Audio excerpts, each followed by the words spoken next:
తన కోపమే తన శత్రువు, తన శాంతమే తనకు రక్ష అన్నారు కదా. మరి మన కోపం మనకే ఎట్లా శత్రువు అయింది? అది ఫిజియలాజికల్గా, బయలాజికల్గా, సైకలాజికల్గా ఏం చేస్తుంది అనేది నేను మీకు ఇప్పుడు చెప్తాను. సో కోపం 10 నిమిషాల్లో తగ్గిపోతుంది, అది ఒట్టి ఎమోషన్ అని మనం అనుకుంటాం. కానీ అది మన ఇమ్యూన్ సిస్టమ్ని 4 to 5 అవర్స్ వీకెండ్ చేసేస్తుంది లాంగ్ రన్లో అనేది మనకు తెలుసా? సలైవరీ ఇమ్యూనోగ్లోబ్యులిన్ అనే ఒక హార్మోన్ మన డిఫెన్స్కి, ఇమ్యూన్ సిస్టమ్కి పనికొచ్చే ఒక హార్మోన్. కోపంలో మనం ఉన్నప్పుడు దాన్ని లెవెల్ డ్రాప్ అయిపోతుంది.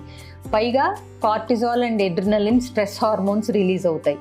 ఇలా జరగటం వల్ల పద్దాక భార్యాభర్తలు గొడవ పడి లేకపోతే ఫైట్ చేసుకుంటూ ఇదే పనిగా ఉంటున్నారనుకోండి, వాళ్ళ స్ట్రెస్ లెవెల్స్ పెరిగిపోతాయి, ఇమ్యూన్ సిస్టమ్ తగ్గిపోద్ది, డిఫెన్స్ మెకానిజము తగ్గిపోతుంది. దాంతో ఏమవుతుంది, బాడీలో మనం emotions they are not only just felt, they are lived chemically. కాబట్టి మీ కోపము మిమ్మల్ని లోపల బయోలాజికల్గా కూడా తినేస్తోంది అనేది గమనించినప్పుడు కోపాన్ని ఎలా తగ్గించుకుంటే బెటరా అనే వేస్ కూడా మీరు ఆలోచించాల్సిన అవసరం ఉందనేది గుర్తుపెట్టుకోండి.